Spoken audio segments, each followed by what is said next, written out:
That moves us to this slide.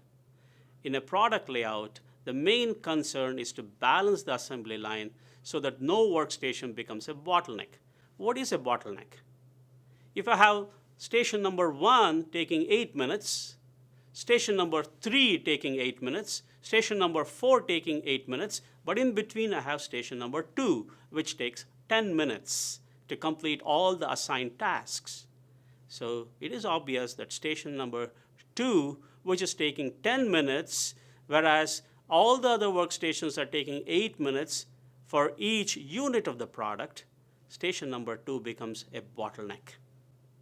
On the other hand, if I say all the workstations are taking 10 minutes each, but station number 2 is taking 8 minutes per unit, now station number 8 is underutilized and you are creating work in process. If you have many workstations in between which are taking less time than the other workstations, you don't want either one. You want to have a smooth, balanced assembly line. So what does it involve? It involves the determination of the number of workstations and the assignment of the various tasks to these workstations. If I have 25 tasks to be completed in the assembly, how many workstations do I require? Do I require 25 workstations? 1 task per workstation? Maybe, but most likely not. You may be able to combine half a dozen tasks on workstation 1, 3 tasks on workstation 2, 5 on task 3, and so on. And for 25 tasks, you may really require only 4 or 5 workstations. That is the key, to determine how many tasks we have for the process and how to assign them to different workstations. And also make sure you assign the tasks in such a way that each workstation takes approximately the same amount of time. Minimize the number of workstations. More number of workstations, more space, more money, more number of people. So you want to minimize the number of workstations ideally. Minimize idle time. You want to minimize idle time, maximize utilization. That is, you want to make sure that each of your assembly workers is spending each of their minutes very efficiently, that they're not starving for work. Minimize work in process inventory. You don't want inventory in between the workstations. Ideally, you don't want to have any work in process. Like I said earlier, all the movement of products should take place in a synchronous way so that there is absolutely no inventory waiting to be processed between workstations. Achieve synchronous flow. Again, I have mentioned that. The flow should be synchronized, so that there is no work in process inventory. If the time taken on workstation 1 is 15 minutes, then the time taken on the second workstation, third, fourth, so on, should all be 15 minutes so that there is synchronous flow after every 15 minutes. So if the 71st product is at workstation 5, the 70th product is on workstation 4. The 69th product is on workstation 3, and so on. Now, at the end of 15 minutes, the products will move, the units will move from one workstation to another at the same time. That is a synchronous flow. Finally, you have to assign the tasks to the workstations in such a way that you do not violate the precedence or zoning constraints. What do I mean by that? Precedence constraint is where every task has other tasks that need to be done before or after in a specific sequence. You cannot violate that. You got to have the welding done before you can start painting, an obvious example. So the welding activity precedes the painting activity. And there are numerous such precedence relationships. What precedes what succeeds what task. You got to take that into consideration. The other consideration is zoning. What I mean by that is there is a finite amount of space at each workstation. Many a time, if you're talking about an aeroplane, then you may not be able to work on the front of the plane as well as the back of the plane at the same workstation, for example. So these are zoning constraints. So you got to take that into account. You may not have any zoning constraints if you have enough space, but in some cases you may have. So these are some of the objectives that you have to take into consideration when you're balancing the assembly line. So let us look at some terminology in assembly line balancing. The single most term in assembly line balancing is cycle time. What is cycle time? And I have given multiple definitions of what cycle time is. Number one, it is the time spent by each unit at each workstation. I gave already examples. It can be 30 seconds, it can be 15 minutes, it can be a whole week at each workstation. So that is my cycle time. What is the other definition of a cycle time? Frequency at which parts are transferred between workstations. Remember the term? Synchronous flow. At the same time, you are moving parts from workstation 5 out of the assembly line, workstation 4 to 5, 3 to 4, 2 to 3, 1 to 2, and the new one coming into 1. So a cycle time is the frequency at which every 15 minutes you have a new product coming into workstation 1, the old product going from 1 to 2, another one going from 2 to 3, 3 to 4, 4 to 5, another leaving the assembly line. And that comes to the third bullet. Cycle time is the frequency at which finished parts come out of the assembly line. So we can know in this assembly line where I'm saying the cycle time is 15 minutes. Every 15 minutes, not only do you see product going from workstation 1 to 2, a unit going from 2 to 3, but you also see one coming out of the assembly line.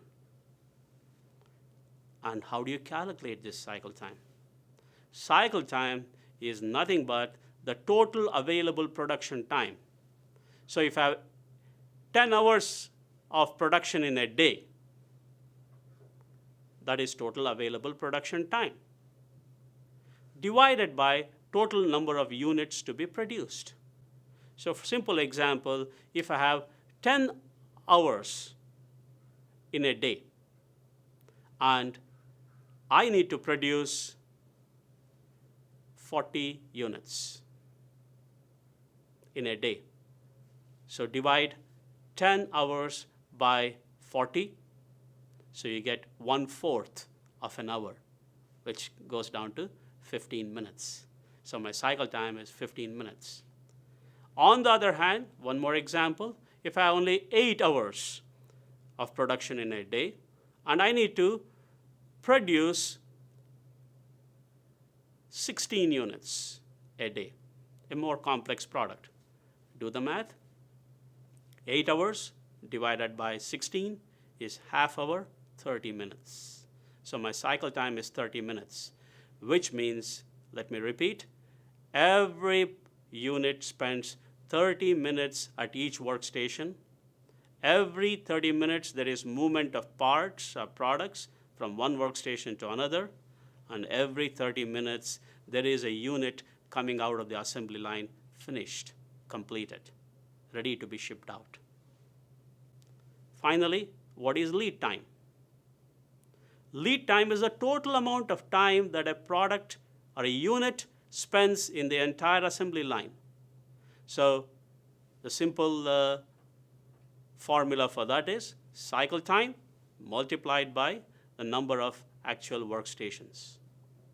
So if the cycle time is 30 minutes, and if I have 5 workstations that the unit has to go through, it is going through 1, 2, 3, 4, 5, 30 minutes in each workstation, gives you simply 2.5 hours.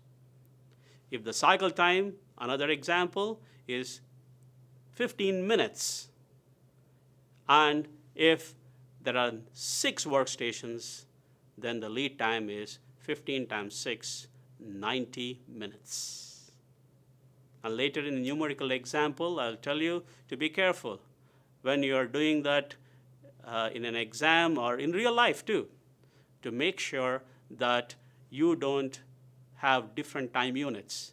If you have seconds or minutes or hours, use that same time unit throughout while doing the calculation. This is a computer assembly example which has 12 tasks, A through L. And each of these tasks have immediate predecessors. If you recall, in project management also we had a similar example when we did the critical path method. It is very similar to that here. Task A has no immediate predecessors. So you can assign the task to the very first workstation. Whereas task B cannot be assigned to a workstation before A is completed. So if task A is assigned to the first workstation, task B can be assigned to the first or to the following workstations. So you can see the same thing with all other tasks. C requires B to be done, same with D, E, and F. All of them require B as their immediate predecessor. G has two immediate predecessors, C and D, and you can see that in the example here. In addition, you're given another piece of data here. Task A requires 12 minutes to be completed. Task B requires 6, and as you can see, each one of them require different amounts of time. Task I requires only 1 minute. The total task time, you just add all of these, is 70 minutes. If you can come up with a balanced assembly line, which will require exactly 70 minutes to complete the entire assembly of this computer, then you have a perfect assembly line. As you will see, that may not be possible. But your goal is to get as close as possible to 70 minutes. Now, let me refresh your memory again. The goal is to find out what is the cycle time, that is the time spent at each workstation by the product. The idea is to minimize the number of workstations, and the idea is to have the same amount of time spent at each workstation so that the efficiency is very high. Let's continue with the example now. Some more data. This is something that management should have provided you with, or you should know as management. Desired output rate. That is, what is the number of units that you need to produce? So here, the desired output rate is the same as the rate of the demand, which may be a forecast, or it may be from confirmed orders from customers. So it is 140 computers per week. And please make sure that you don't get confused between the different time periods when you solve this problem. Here we are talking about the demand per week, whereas the task times are given in minutes. Now the next thing that you know is how long is the assembly line operating? So it can be operating for 8 hours, 16 hours, 24 hours, 7 days a week. But in this example, it is operating 1 shift a day, 7 hours, only 5 days a week. So you have only 35 hours in a week. The first step now is to calculate the cycle time. Cycle time is nothing but the total time available, the total production time available, divided by the desired output rate. So the total time available is 5 days, which is given, times 7 hours a day. And I want to convert this into minutes because my task time is in minutes. So 5 days times 7 hours times 60 minutes divided by my desired output, which is the demand, 140 computers per week. If you do the simple arithmetic here, 5 times 7, 35 times 60 divided by 140, you will get 15 minutes. This is the time that you want each workstation to take during the assembly line. And you will also realize that every 15 minutes, you will have one computer coming out of the assembly line.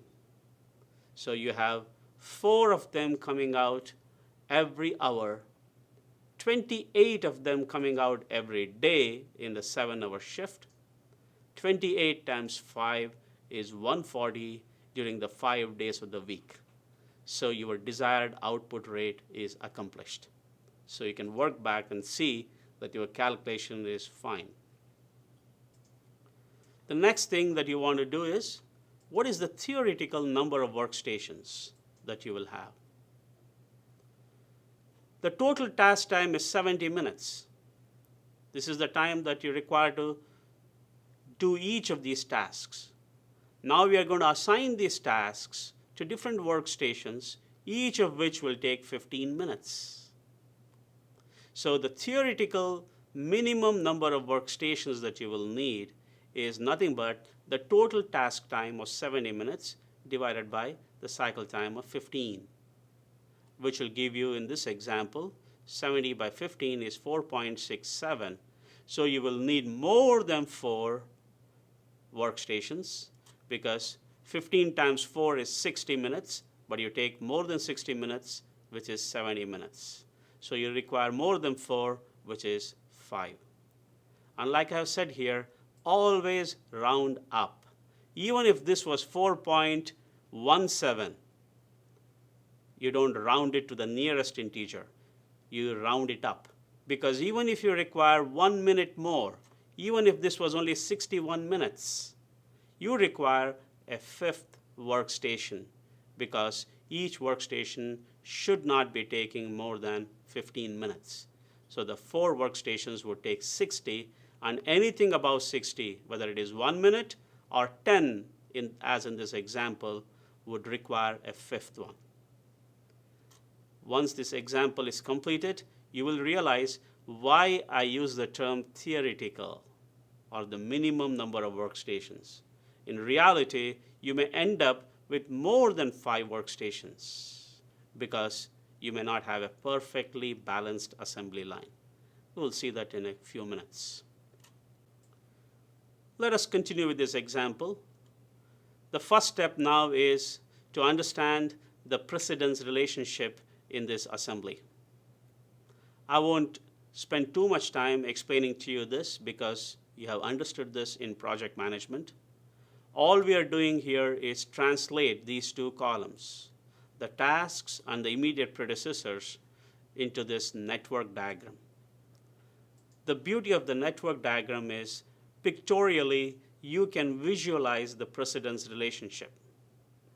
Whereas if you look at this table, it may not be very obvious, especially if you have 100 different tasks to find out what precedes what. Whereas a network diagram can give you a better idea. If you look at this, you can say, does activity or task H precede I? Not necessarily. There is no precedence relationship between H and I. You can do I before H, you can do H before I. It doesn't matter. But between I and K, yes, there is a precedence relationship. You cannot do K unless I is completed, task I is completed. Now, how do we do this diagram? Very straightforward. I'll refresh your memory.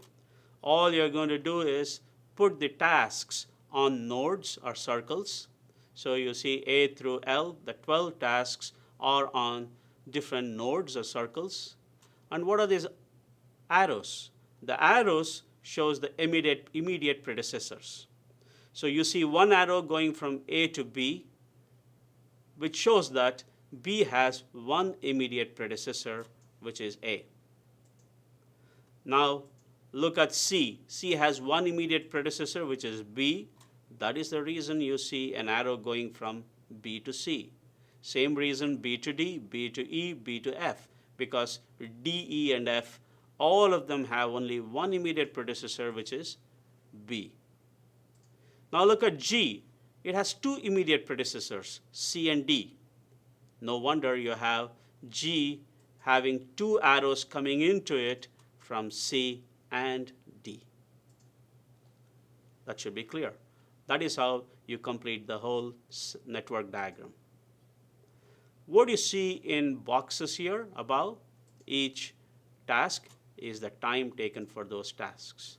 12 minutes, 6 minutes for B, 7 minutes for L, and so on. Now, let us look at assigning these tasks A through L to the different workstations. Now look at this simple setup that I have created here. I have created a table here where you have workstations, 1, 2, 3, 4, 5.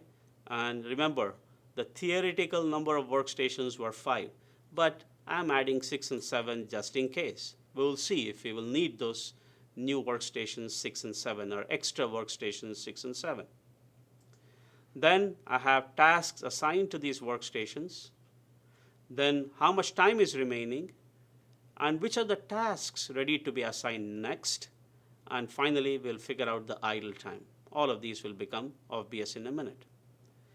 Like I said earlier, assign the tasks to workstations. There are 12 tasks and 5 plus workstations without violating cycle time, meaning no workstation will be assigned with tasks which require more than 15 minutes. Cycle time is 15. So I cannot assign A and B together in workstation 1, for example, because they take 18 minutes, which is more than 15 minutes. Secondly, you cannot violate precedence relationship, which is I cannot assign A and D, for example, in workstation 1, because even though 12 plus 2, 14 minutes for A and D together is less than 15 minutes, you cannot assign D before assigning B, because B is a predecessor of D. So that is what we mean by precedence relationships. Finally, zoning constraints, which I explained to you earlier, but in this particular example, you do not have any zoning constraints. So now let us start assigning the tasks A through L to the different workstations. And as I have noted here, there are numerous heuristic algorithms for this assignment. There is no specific method by which, or no specific one method that you can use to assign the tasks to the workstations. We will use one of the heuristics. So let's start with A. A is the first task. Let us assign that to workstation 1. How long does it take? 12 minutes. So how much time is remaining in workstation 1 for further assignments? 3 minutes. Why? The cycle time is 15. 15 minus 12 is the 3. Now the tasks that are ready to be assigned next. The only task that is certainly ready is B, because everything else requires B to be assigned first before you can go further. So the first step is task A is assigned to workstation 1. The next task will be B, and the time remaining is 3 minutes in workstation 1. Now look at this. The next task that was assigned was B to workstation 2. Because it takes 6 minutes, you cannot put that in workstation 1 because only 3 minutes were remaining. So you went to workstation 2 with task B. Now how much time is remaining? 9 more minutes in workstation 2 because B takes 6 minutes, and out of the 15 minutes allocated to workstation 2, 9 minutes are remaining. The 3 minutes are still remaining in workstation 1. But unfortunately, I cannot assign anything more to workstation 1 because all the other tasks succeed B, which is in workstation 2.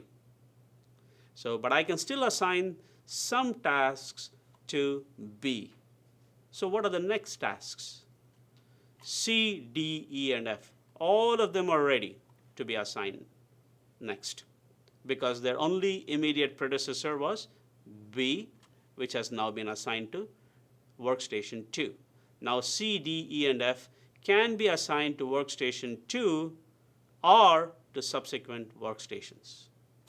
So before I go to the next slide, you can see F cannot be assigned to workstation 2 because it takes 12 minutes and you don't have 12 minutes.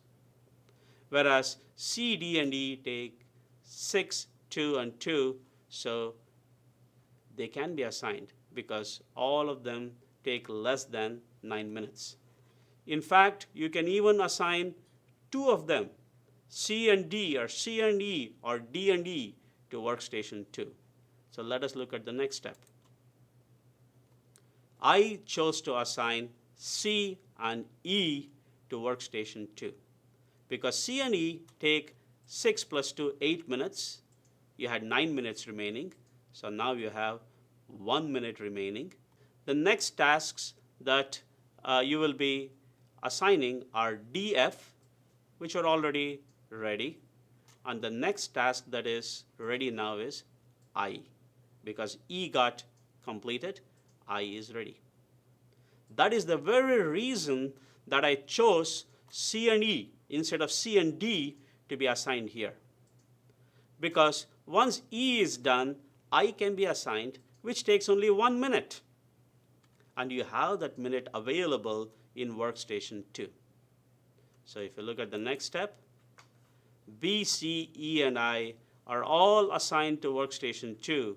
Together they take 6 plus 6, 12, plus 2, 14, plus 1, 15. Hence, no time is remaining. The tasks that are ready to be assigned next are D and F.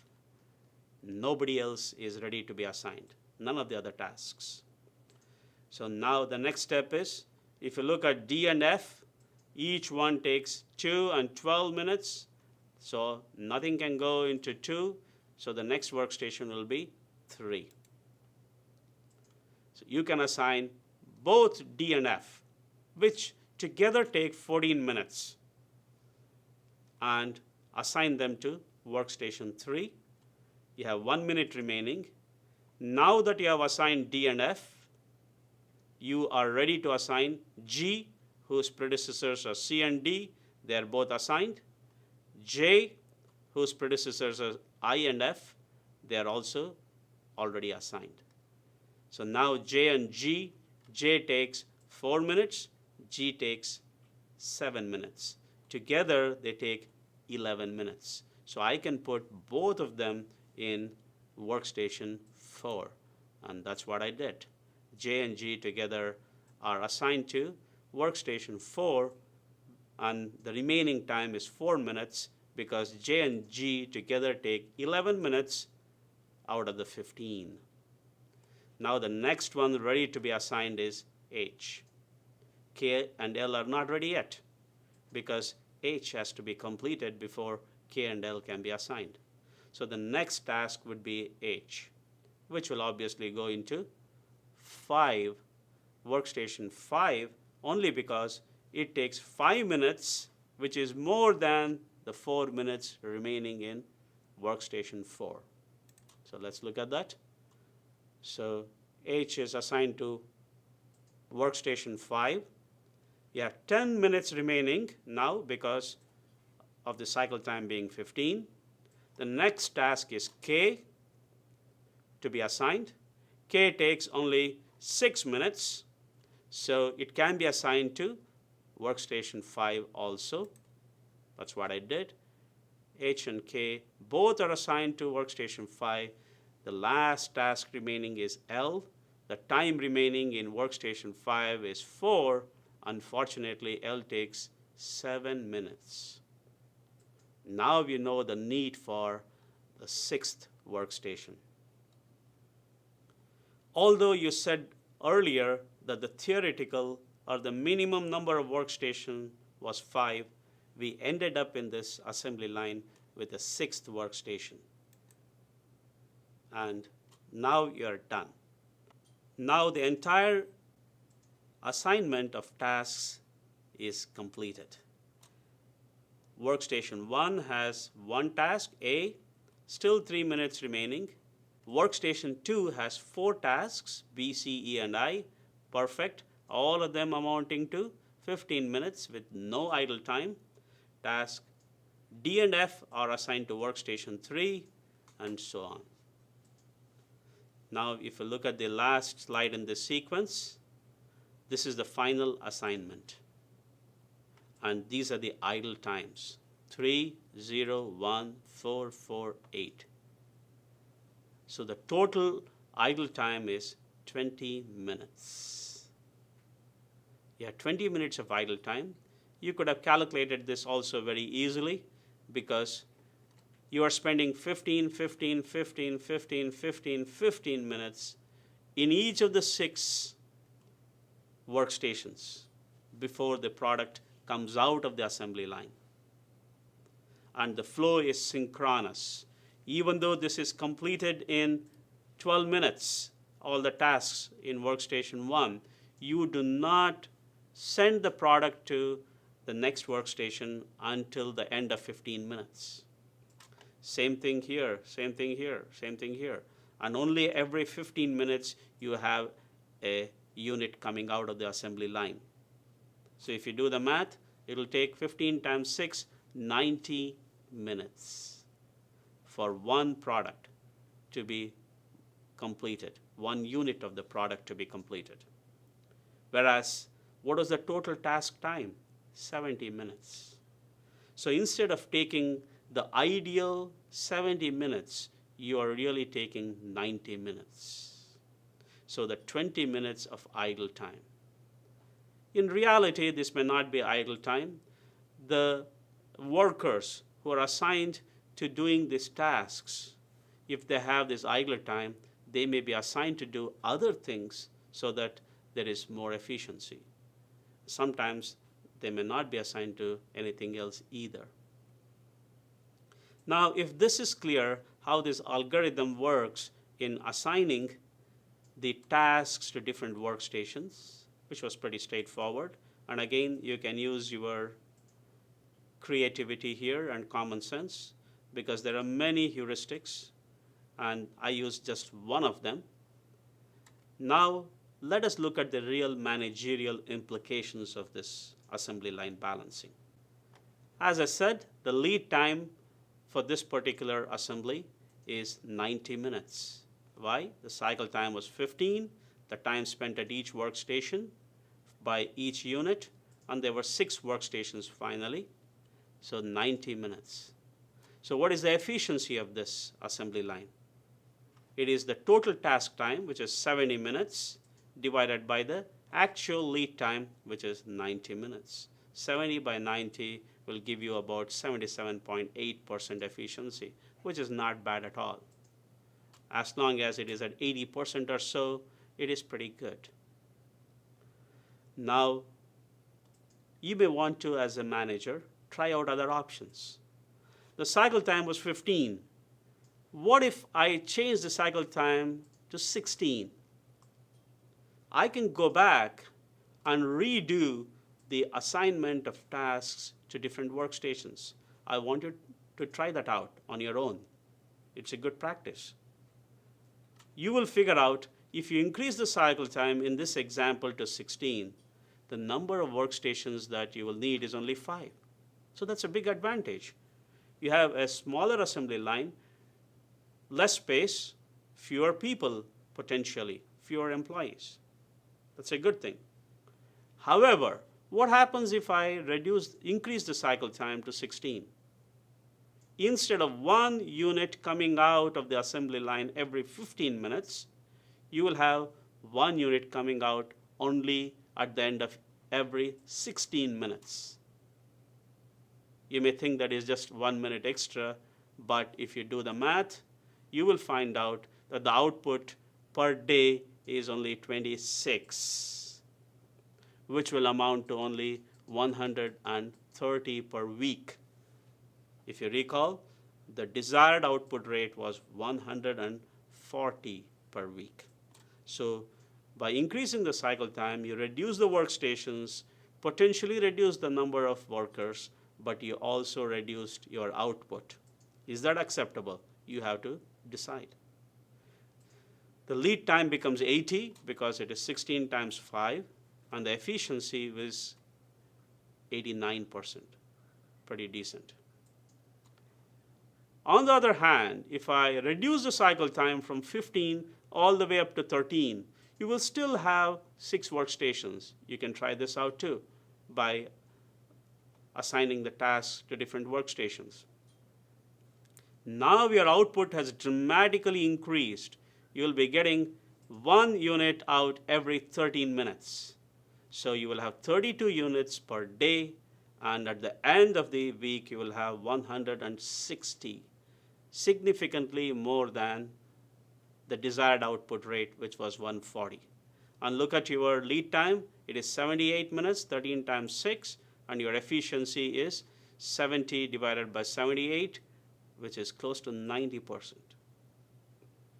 So in general, if you increase the cycle time, you will decrease the workstations, but decrease the output also. This is a good thing.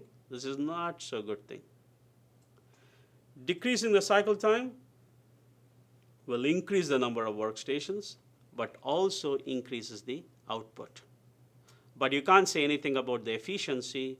Efficiency may increase or decrease depending upon a lot of other parameters. But this part is true when you increase or decrease the cycle time. So you have to strike a balance. If you add an extra workstation, there is a cost. So the lower the cycle time, higher the number of workstations, which will be more expensive.